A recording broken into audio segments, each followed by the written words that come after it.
The silver doors of the Galactic Council meeting room slid open with a soft hiss. Ambassador Lisa Morgan stepped inside, her black boots clicking against the polished floor. She straightened her blue Earth uniform and took a deep breath. Something felt wrong today. The huge room buzzed with whispers and strange sounds. Aliens from 100 different worlds filled the seats that rose up like stairs around the central platform. Lisa had been Earth's ambassador for 2 years, but the sight still amazed her. Beams made of crystal sat next to creatures that looked like giant insects. Floating jellyfish talked to walking trees. Lisa nodded to the Zephyrian delegates as she walked past. Their see-through bodies usually glowed soft blue, but today they flickered with orange and red. That meant they were worried. The Corvins sat in the next row, clicking their big claws together. Lisa had learned this meant they were nervous too. She found her seat between the furry Altarians and the snake-like Veil. Both groups moved away from her slightly. This was new. Usually, everyone was friendly to the humans. Earth had only been part of the Galactic Council for 5 years. They were the new kids in a very old school. Chairman Veltar stood at the center platform. The Octarian leader had 20 tentacles and large black eyes. His skin changed colors like a mood ring. Right now, it was dark purple. That was bad. Very bad. The chairman lifted 3 tentacles, and the room went quiet. His voice boomed through the translators everyone wore. Friends of the Galactic Council, we meet today for an emergency session. We must discuss our newest member. Lisa's stomach dropped. He was talking about Earth. Recent events have shown us something we did not expect. Veltar continued.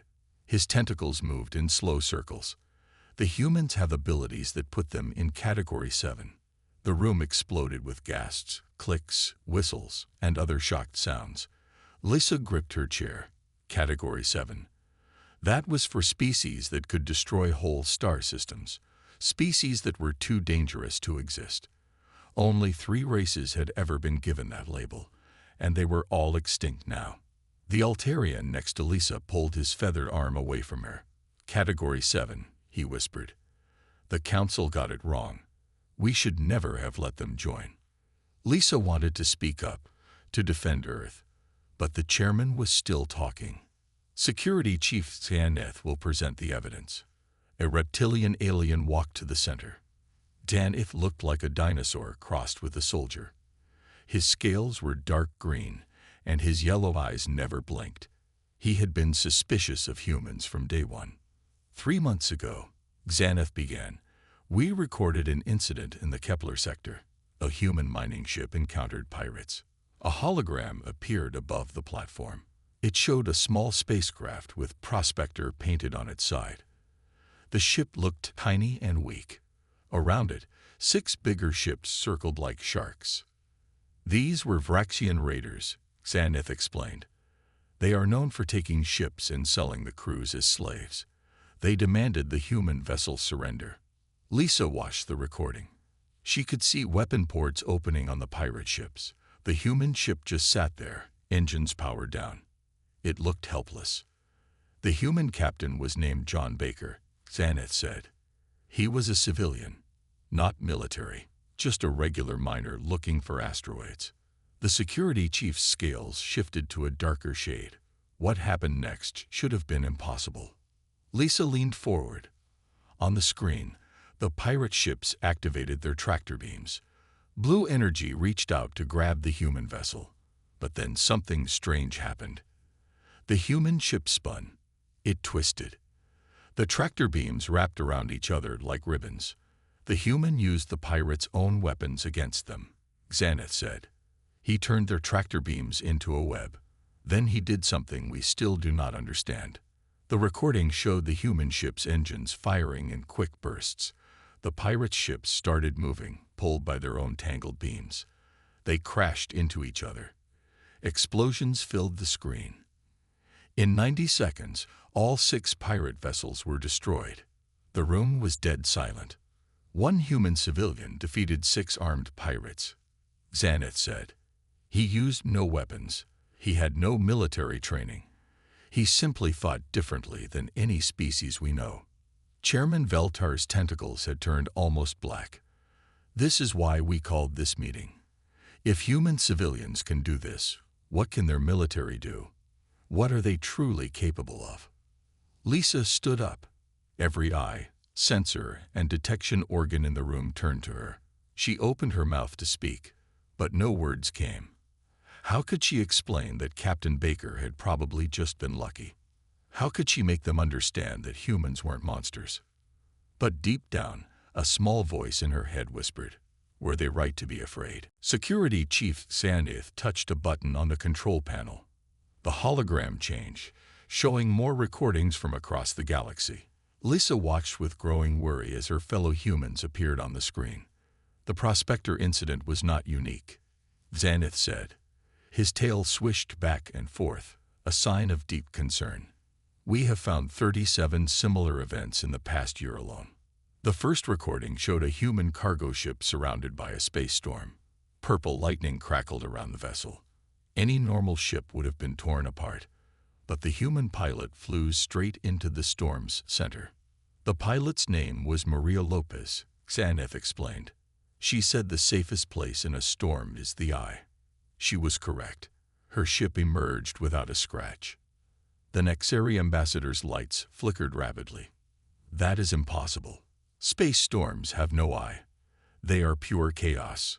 Humans see patterns where others see chaos. Xaneth replied. This is what makes them dangerous. The next recording made Lisa's heart sink. It showed a human research station orbiting a dying star. The star was collapsing, about to explode. Any sensible species would have evacuated immediately. The humans stayed, Xaneth said. They wanted to study the supernova up close. They built a shield out of scrap metal and old satellites. It worked. The council members shifted in their seats. Some moved further away from Lisa. But here is the most disturbing evidence, Xaneth continued. The hologram showed a peaceful farming world. Green fields stretched to the horizon. Then something fell from the sky. A small pod crashed into a field. This was a Xerath biological weapon, Xaneth said. It releases spores that eat all organic matter. Whole planets have died from a single pod. The farmers who found it were humans. Lisa remembered this story. Her hands started to sweat. The humans did not call for help. They did not evacuate. Instead, Farmer Joseph Miller and his son Billy decided to fix it themselves. The recording showed two humans in simple clothes approaching the pod. They carried basic tools, a wrench, some wire, and what looked like an old battery. They took the alien weapon apart, Xaneth said, his voice filled with disbelief. They rewired it. They turned a planet killer into a fertilizer machine. Their crops grew 3 times larger that year. The Altarian ambassadors stood up, feathers ruffled. They played with a doomsday weapon like it was a broken tractor. Exactly, Xaneth agreed. Humans do not fear technology they do not understand. They take it apart to see how it works. Sometimes they make it better. Sometimes they make it worse. They never know which until they try. Dr. Krelock, the council's xenopsychologist, floated to the platform. Her jellyfish-like body pulsed with soft light. I have studied human psychology for months. What I found disturbs me. She activated a new display. It showed brain scans of various species when faced with danger. Most showed fear responses, pulling back, seeking safety, avoiding risk. This is a human brain in danger, she said. The scan showed areas lighting up that were completely different. They feel something they call excitement. Their bodies produce chemicals that make them stronger and faster. They enjoy being in danger. The council murmured anxiously. It gets worse, Dr. Krelock continued. Humans seek out danger for fun. They jump from aircraft with fabric wings. They swim with predators. They climb mountains that kill them. They call these activities sports. She showed images of humans skydiving, swimming with sharks, and climbing Mount Everest. Several council members looked away in horror. We must also discuss their children, she added. The display showed human kids playing. They were sword fighting with sticks, building tall structures to jump from, and playing a game where they tried to hit each other with a ball. Human young practice violence as play. They compete to see who can endure more pain. They tell stories about monsters and disasters as bedtime entertainment. The Veil Ambassador's scales turned pale. They train their offspring for warfare from birth. Not intentionally, Dr. Krelock replied. This is their nature. Humans evolved on a death world. Everything on their planet tried to kill them. Storms, earthquakes, diseases, predators. They survived by becoming more dangerous than their environment. Chairman Veltar raised a tentacle. Thank you, Dr. Krelock. I think we have seen enough evidence for now. But Lisa noticed he was looking at something else. A report on his desk marked classified. Human military capabilities. The chairman's skin had turned the darkest purple she had ever seen. Whatever was in that report, it was worse than everything they had heard so far. Lisa felt a chill run down her spine.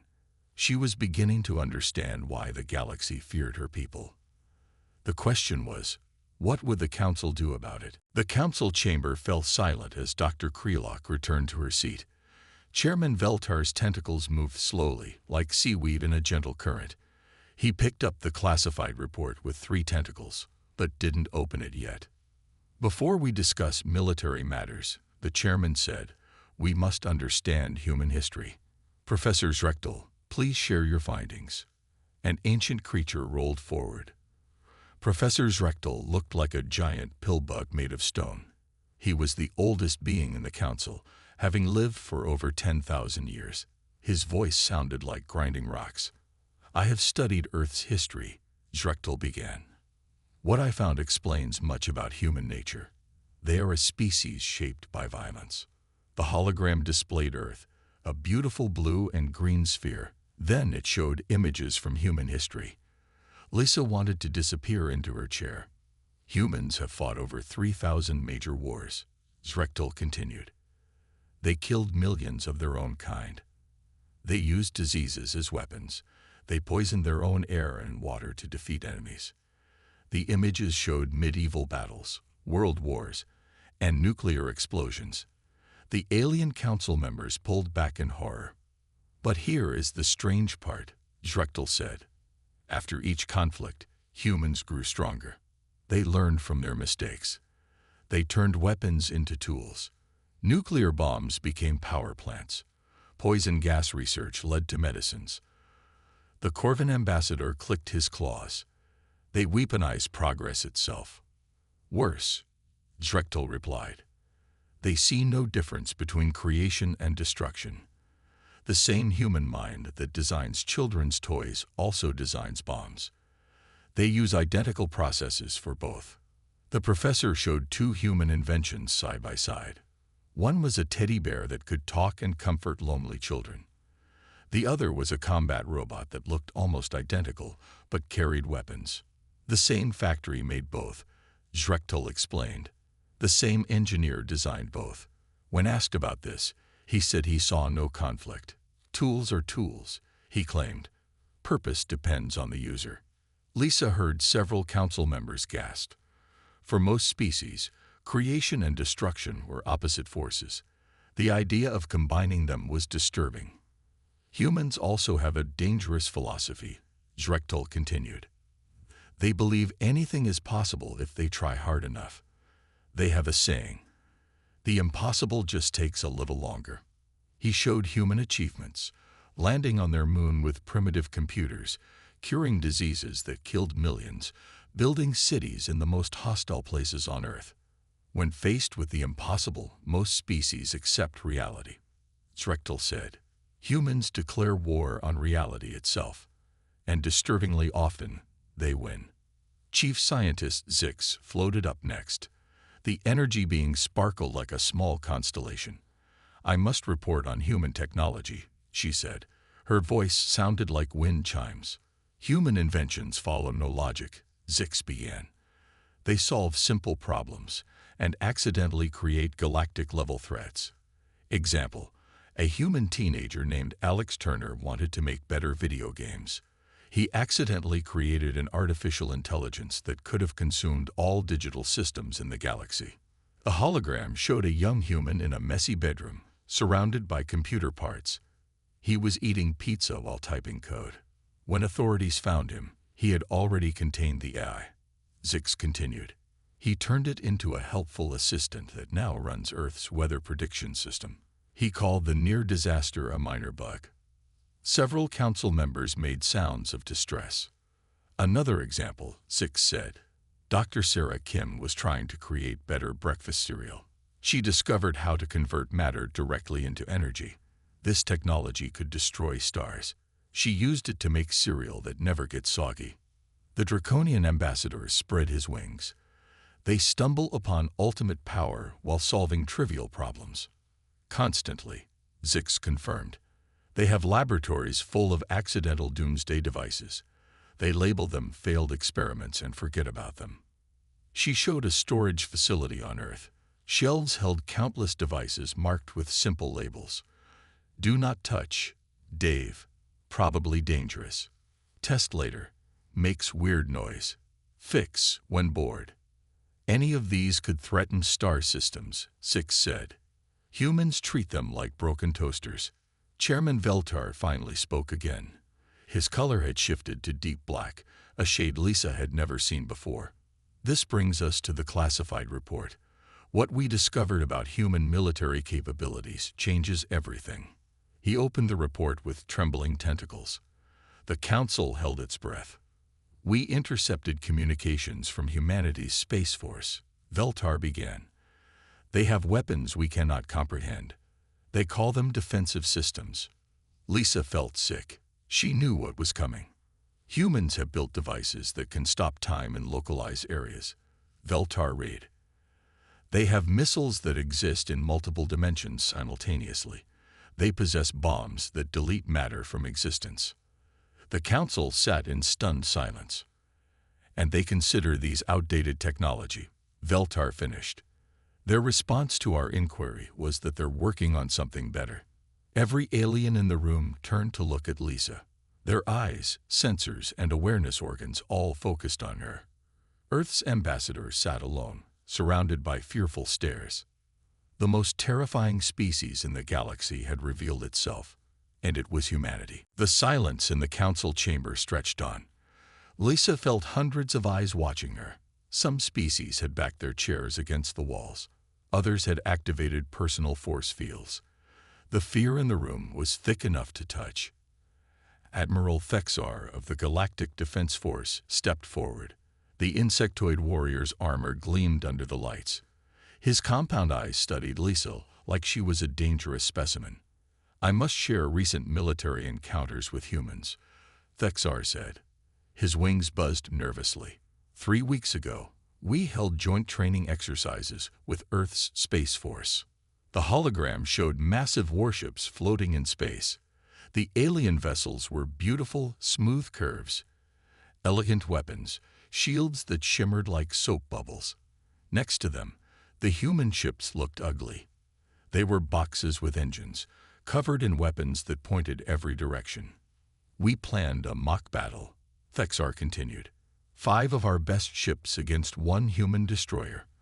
We thought it would be good practice for them to face superior numbers. Lisa remembered reading about this exercise. Her hands gripped the armrests of her chair. The human ship was called the Texas, Thexar said. Its captain was Ellen Wright. When the exercise began, she did something we never expected. She surrendered. Confused murmurs filled the chamber. Captain Wright broadcast her surrender on all channels, Thexar explained. Our ships moved in to simulate capture. Then she said something that still haunts me. Just kidding. The recording showed what happened next. The human ship exploded. Not destroyed. It split into 50 smaller pieces. Each piece was a weapon. They swarmed the alien ships like angry bees. Drone fighters, Thexar said weakly. The entire ship was made of smaller ships. They disabled our entire fleet in 4 minutes. Captain Wright called it a magic trick.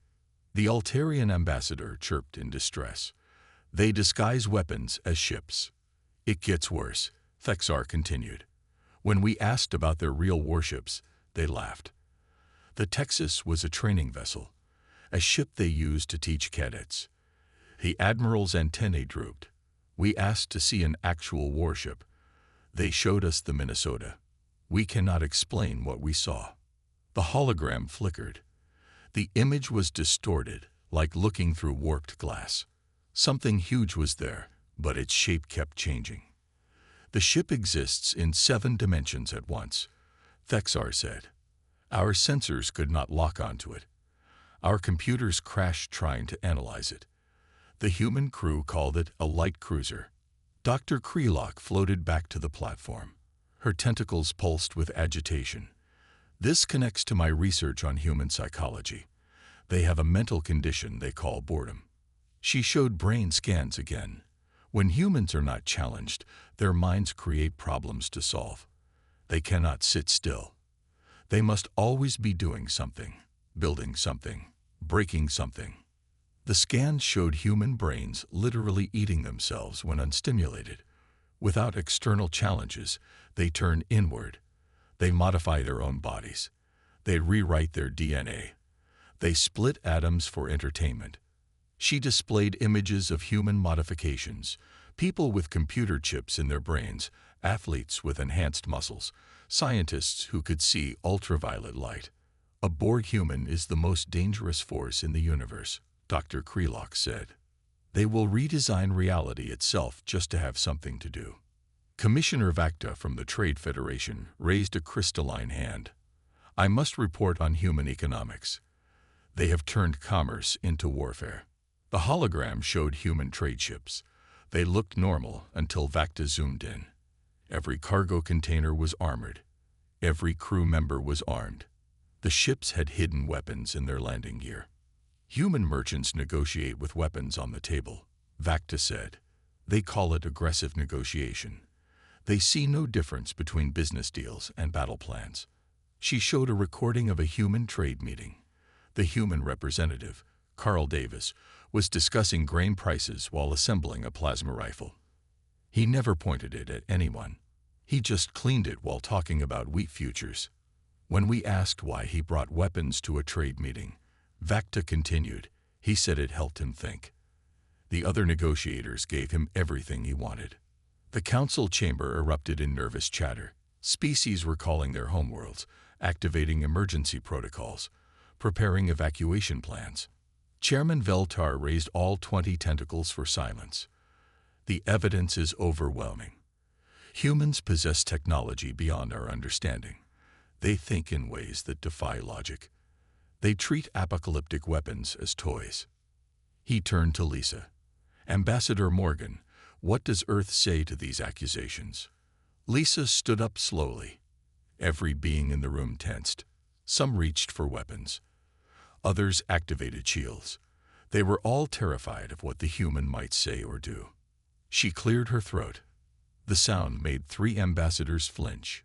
We just want to help, Lisa said quietly. The chamber went dead silent again. Somehow, those 4 words were more terrifying than any weapon. Lisa's words hung in the air like a threat. We just want to help. Several ambassadors visibly shuddered. The Nexeri representative's lights flickered so fast it looked like a strobe light. Chairman Veltar's tentacles curled inward, a defensive posture. Help, he repeated. Your species' idea of help terrifies us more than your weapons. Let me explain what human help looks like, said Minister Gralnock from the Relief Coalition. The stone-like beam's voice rumbled through the chamber. 6 months ago, the Perseid colony faced a plague. Millions were dying. We sent our best medical teams. The hologram showed a planet covered in red spots. Cities were empty. Hospitals overflowed with the sick. The human medical ship Hope arrived uninvited. Gralnock continued. The crew of 12 doctors said they heard about the crisis and wanted to help. Lisa remembered this mission. Her stomach tightened. The human doctors looked at our treatments and laughed. Gralnock said, not mockingly, but with excitement. Their chief medical officer, Dr. James Park said our approach was too gentle. The recording showed human doctors working. They moved like tornadoes through the hospital, changing everything. They injected patients with modified versions of the plague, Gralnock said. They called it fighting fire with fire. They gave healthy people small doses of the disease to study their reactions. They experimented on themselves to save time. The Altarian ambassador covered his face with his wings. They spread the plague to stop the plague. It worked, Gralnock admitted. They cured everyone in 10 days, but their methods were insane. Dr. Park infected himself with 3 different strains at once. He said it was the fastest way to understand the disease. The recording showed Dr. Park working while obviously sick, his team taking notes as he described his symptoms. He was smiling. When we thanked them, Gralnock finished, they asked if we had any other interesting diseases they could study. They were disappointed when we said no. Environmental Commissioner Yelta stepped forward next. The plant-like being's leaves rustled with anxiety. Human environmentalists are equally frightening. They came to help clean our polluted oceans on Aquaria Prime. A hologram showed a water world covered in toxic sludge. The oceans were brown and lifeless. The human team arrived with strange equipment, Yelta said. Their leader, Dr. Rachel Green, looked at our dying oceans and said it reminded her of home. She was excited. The recording showed humans dumping barrels of something into the polluted water. The other species' cleanup crews backed away in horror. They released genetically modified bacteria that ate pollution, Yelta explained. But the bacteria also ate plastic, metal, and several types of rock. Dr. Green called them her hungry little helpers. The council watched as the oceans turned from brown to clear blue in days. But ships started dissolving. Underwater cities had to evacuate. They cleaned the oceans perfectly, Yelta said. They also destroyed half our infrastructure. When we complained, Dr. Green said we should have built with better materials. She offered to redesign our entire civilization. Commander Zorak from the Rescue Corps had another story. 3 years ago, pirates captured a Centauri colony ship with 10,000 civilians. Our negotiators tried for months to secure their release. A hologram showed the massive colony ship surrounded by pirate vessels bristling with weapons. Then a single human ship arrived, Zorak continued. The captain, Ruth Johnson, broadcasted music of the pirates, ancient Earth music called death metal. Several council members covered their hearing organs in memory. The music contained hidden frequencies that resonated with the pirates' brain chemistry, Zorak explained. It made them extremely emotional. They started crying about their childhood trauma. Within hours, they surrendered and asked for therapy. Lisa saw the recording of hardened space pirates, sobbing while human counselors took notes. Captain Johnson was serving them tea. She rescued 10,000 people with a song, Zorak said. Then she started a rehabilitation program for the pirates. Half of them now work in humanitarian aid. They sent her birthday cards. Chairman Veltar's color had shifted to a confused purple-green. Every story about human help ends with unintended chaos. You cure diseases by spreading them. You clean oceans by dissolving cities. You defeat enemies by making them need therapy. He looked directly at Lisa. Your species turns help into a weapon. You weaponize compassion itself. Ambassador Kitex from the Peace Council floated forward. 2 months ago, humans offered to mediate our ancient war with the Skarn Empire. We had been fighting for 3,000 years. The hologram showed 2 fleets facing each other, weapons charged, ready for battle. The human negotiator, Amy Chen, arrived late, Kitex said. She apologized and said she got lost. Then she accidentally flew her ship between both fleets. The recording showed a small human ship suddenly appearing in the middle of the battlefield. Both sides held their fire to avoid hitting the neutral vessel. She claimed her navigation system was broken, Kitex continued. She asked both fleets for directions. While getting directions, she told jokes. Bad jokes. Terrible puns that translated poorly. The council watched as hardened warriors on both sides started laughing. They couldn't help themselves. The jokes were so bad they united both fleets in shared suffering. By the time she found her way out, Kitex finished. Our soldiers were sharing lunch. The war ended because nobody could take it seriously anymore. She claims it was all an accident. Chairman Veltar slumped in his chair. They solve impossible problems with insane solutions. They help in ways that remake reality. They are chaos given form. He looked around the chamber at his fellow council members. The question remains, what do we do with a species too dangerous to exist, but too useful to destroy? The council chamber grew colder as the wise one of Centauri stood up. The ancient being was older than most civilizations. Its crystalline form hummed with deep power. When it spoke, everyone listened. I have observed humans since they discovered fire, the wise one said. Its voice sounded like singing glass. I watched them learn to split atoms. I saw them reach the stars. But nothing prepared me for what I discovered about their true nature. The hologram shifted to show Earth from space. The blue planet spun slowly, peaceful and beautiful. Most species evolve on paradise worlds, the wise one continued. Gentle planets that nurture life. Earth is not such a world. Earth is classified as a Category 12 death world. Gasps echoed through the chamber. Category 12 was theoretical. No one thought life could survive on such planets. Earth tries to kill everything that lives on it, the wise one explained. Earthquakes swallow cities. Storms destroy coastlines. Volcanoes burn the sky. The planet has ice ages and heat waves. It has diseases that evolve faster than medicine. The hologram showed natural disasters, hurricanes, tsunamis, tornadoes. Then it showed Earth's creatures, sharks, bears, snakes, spiders. Everything seemed designed to kill. Even the smallest life forms are deadly, the wise one said. Bacteria that eat flesh, viruses that melt organs, insects that inject nerve toxins. The humans evolved surrounded by death. Dr. Krelock floated forward again. This explains their psychology. On paradise worlds, life cooperates to survive. On Earth, everything competes. Humans learn that to live, they must be more dangerous than their environment. She showed images of early humans. They had no claws, no fangs, no armor.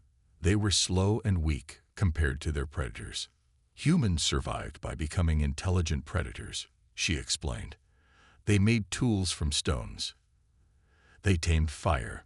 They turned every disadvantage into a weapon. They learned to think like the dangers that hunted them. The hologram showed human evolution, using spears to hunt mammoths, building walls to stop predators, creating medicines from poisons. But here's the truly terrifying part, Dr. Krelock continued. When humans ran out of external challenges, they created new ones. They climbed the highest mountains because they were there. They dove to the ocean floor to see what was down there. They went to space because they were bored. Professor Zrechtel rolled forward again. Human culture reflects this need for challenge. Their entertainment involves simulated death.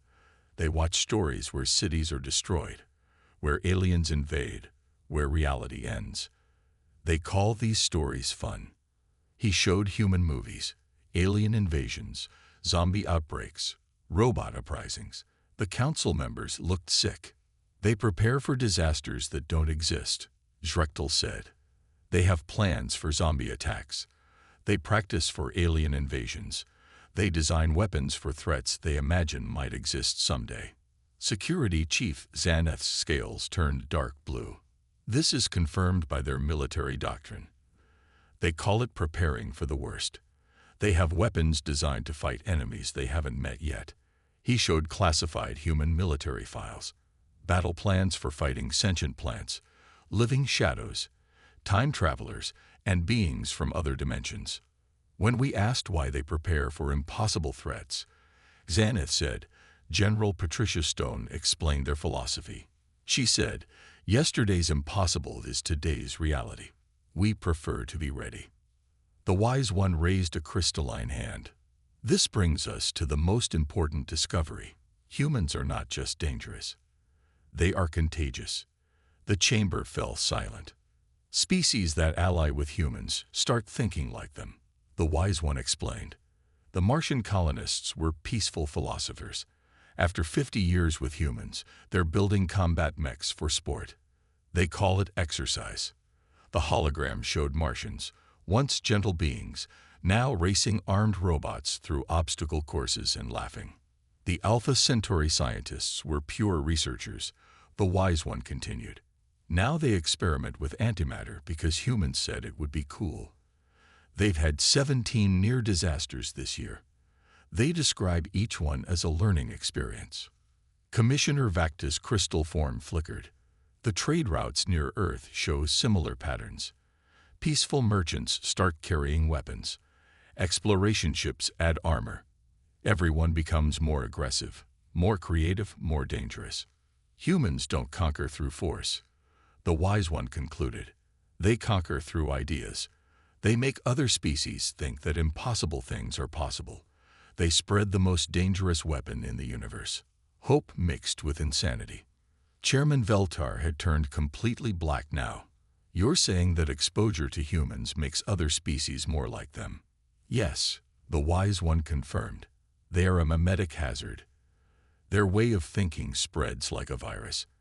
And like all human viruses, it makes the host stronger and more dangerous. Lisa stood up again. The room tensed. We don't mean to change anyone, she said. We just share what works for us. The wise one's crystal form pulsed. That is exactly the problem, Ambassador. What works for humans breaks the universe for everyone else. The council faced an impossible choice. Humans were too dangerous to let roam free, but they might be too valuable to contain. And worst of all, their influence was already spreading. The galaxy would never be the same. The debate raged through the night. Council members shouted, clicked, buzzed, and flashed their opinions across the chamber. Some wanted humans expelled from the galaxy. Others suggested containment protocols. A few proposed memory wipes for the entire species. We must act before it's too late, declared the Veil Ambassador, his scales flickering red. Every day they remain free. They infect more systems with their madness. But they've saved billions of lives, countered the perceived representative. Their strange methods work.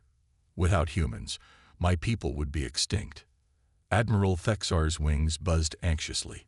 Their military power alone could destroy us all. We cannot fight them. Our weapons are useless against ships that exist in multiple dimensions. And their civilians are worse than their soldiers, added Security Chief Tanith. At least military personnel follow protocols. Human civilians invent new forms of chaos daily. Lisa watched the debate with growing fear. Some council members were calling for quarantine zones around human space. Others wanted to disable Earth's technology and strand them on their planet. Then something unexpected happened. The emergency lights flashed red. Alarms screamed through the chamber. The massive view screen showed a sight that froze everyone's blood.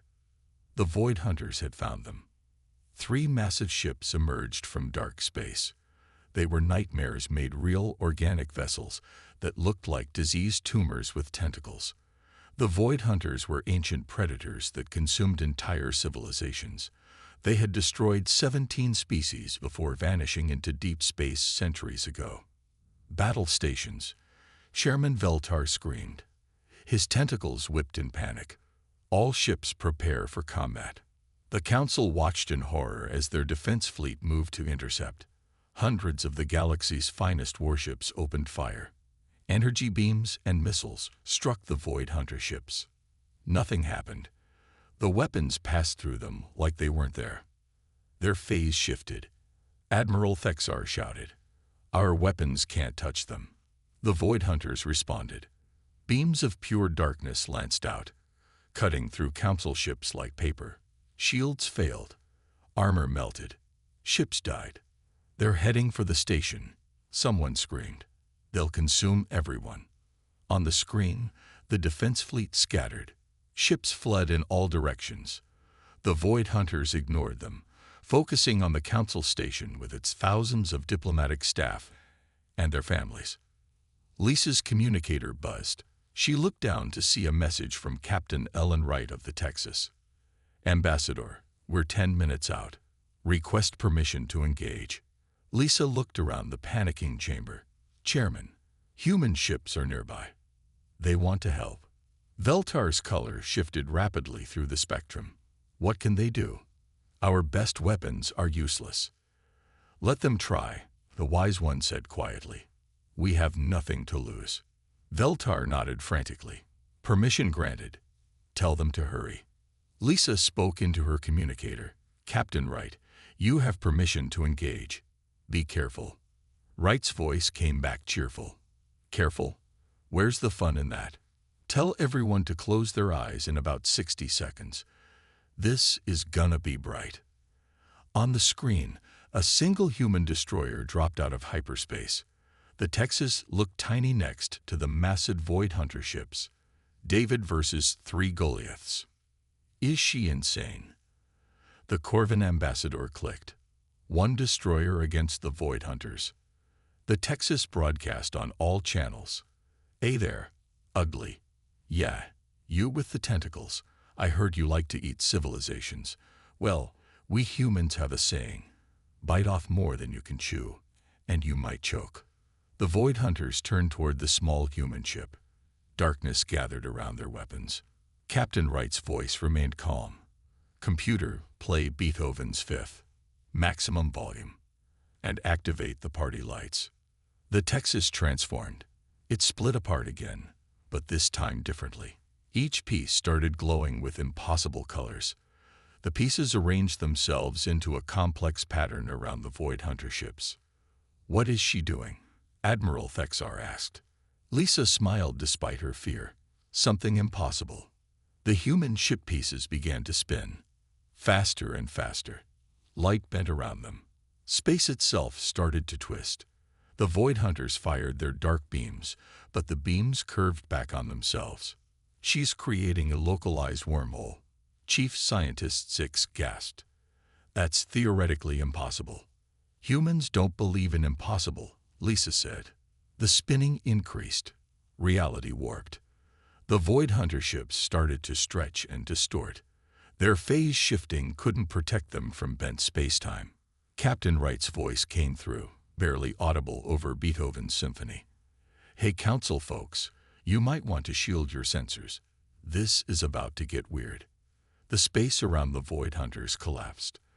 The massive Predator ships were sucked into a point of infinite density. In 3 seconds, they were gone. Only empty space remained. The Texas reassembled itself, looking perfectly normal. Council Station. This is Captain Wright. Threat neutralized. Sorry about the light show. By the way, those things tasted terrible. 0 out of 10. Would not recommend eating galaxy devourers. The chamber was silent. 3 Void Hunters, the terror of the galaxy, defeated by 1 human ship making jokes. Chairman Veltar slowly turned to Lisa. His color had settled on a confused silver. Your people, they turned the Void Hunters into a snack. Lisa shrugged. Captain Wright likes to improvise. The council chamber remained silent for a long time. Everyone stared at the empty space where the Void Hunters had been. The greatest terror in galactic history, defeated in seconds by a single human ship, and the captain had made jokes while doing it. Chairman Veltar's tentacles moved slowly, thoughtfully. His color shifted through several shades before settling on a deep blue, the color of profound decision. We have spent hours discussing whether humans are too dangerous, he said finally. We listed their weapons, their chaos, their impossible thinking. We feared them. He pointed at the view screen. But we forgot to ask the most important question. What happens to the galaxy without them? The Wise One's crystal form pulsed gently. The universe is full of predators like the Void Hunters, threats we cannot imagine, problems we cannot solve. And humans eat impossible for breakfast. Dr. Krelock floated forward. I've been studying the wrong aspect of human psychology. Yes, they're dangerous. Yes, they're chaotic. But they use that chaos to protect. They see a universe full of threats and say, bring it on. Admiral Thexar's wings drooped. My entire fleet couldn't scratch the Void Hunters. One human ship turned them into nothing. And she played music while doing it. Because that's what humans do, Lisa said softly. Everyone turned to her. We laugh at danger because if we don't, we go crazy. We make jokes while facing death because humor keeps us sane. We do impossible things because no one told us they were impossible. Security Chief Xanath's scales shifted to a lighter shade. The pirates Captain Baker defeated. The plague doctors cured. The wars that ended with jokes. Every human action we called dangerous was them protecting others. They weaponize everything, said Commissioner Vacta, including protection itself. Chairman Veltar stood tall, all 20 tentacles spread wide. I call for a vote, not on whether humans are dangerous. That's established fact, but on whether the galaxy is safer with them or without them. The vote was swift. After watching the Void Hunters vanish, the choice was obvious. Even species that feared humans most voted to keep them. The motion passes unanimously, Veltar announced, but we still need to address their threat classification. The Wise One spoke again. I propose something unprecedented. Humans are indeed a Category 7 threat, but they're a threat to our enemies, not to us. We should create a new classification. What classification? Asked Veltar. Guardians, the Wise One said simply. Chaos Guardians. They stand between the galaxy and the impossible threats only they can face. Murmurs of agreement filled the chamber. Chief Scientist Zix sparkled brightly. We could formalize this. When facing extinction-level threats, when conventional solutions fail, when the impossible needs to become possible, we call the humans. A rapid response force, Admiral Thexar added, his military mind working. Not to control them, that's impossible, but to point them at problems and let them do what they do best. Create chaos to preserve order, Dr. Krelock mused. Use madness to maintain sanity. Fight the impossible with the impossible. Chairman Veltar turned to Lisa. Ambassador Morgan, would Earth accept this role? To be the galaxy's designated problem solvers for impossible situations. Lisa grinned, and several ambassadors instinctively stepped back. But this time, they understood. That human smile wasn't a threat to them. It was a threat to anything that might harm them. Are you kidding? Lisa laughed. Humans live for this stuff. Tell us something's impossible, and we'll have 3 teams competing to solve it first. Just don't blame us if we accidentally create new problems while fixing the old ones. That's the human condition, the Wise One observed. They create chaos while preventing catastrophe. Veltar nodded. Then it's decided. Humanity retains full council membership with a special designation. Strategic Crisis Response Species. Classification. Chaos Guardians. Threat level. Extinction class. Directed outward. He paused, then added with what might have been humor. May the universe have mercy on our enemies. The official record was updated that day. In the section labeled Special Abilities, someone wrote, Humans will attempt the impossible, usually succeed. Side effects may include localized reality distortion, spontaneous problem solving, aggressive helpfulness, weaponized compassion, and excessive use of puns during crisis situations. And in the margin, an unnamed clerk added, in case of apocalypse, point humans at problem and stand back, way back. Captain Wright's voice crackled over the communication system. Hey, Council, this is the Texas. We're heading out on patrol. Let us know if anything else needs to be impossibly solved. We'll bring snacks next time. The galaxy had its guardians. They were completely insane. And that was exactly what the universe needed. Lisa looked around the chamber at her fellow ambassadors.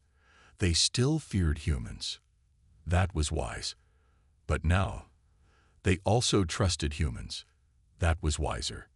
Well, she said to herself, just another day at the office. Outside, the Texas began playing rock music as it patrolled.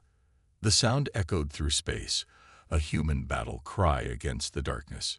The most dangerous species in the galaxy had found its purpose, to be dangerous so others could be safe.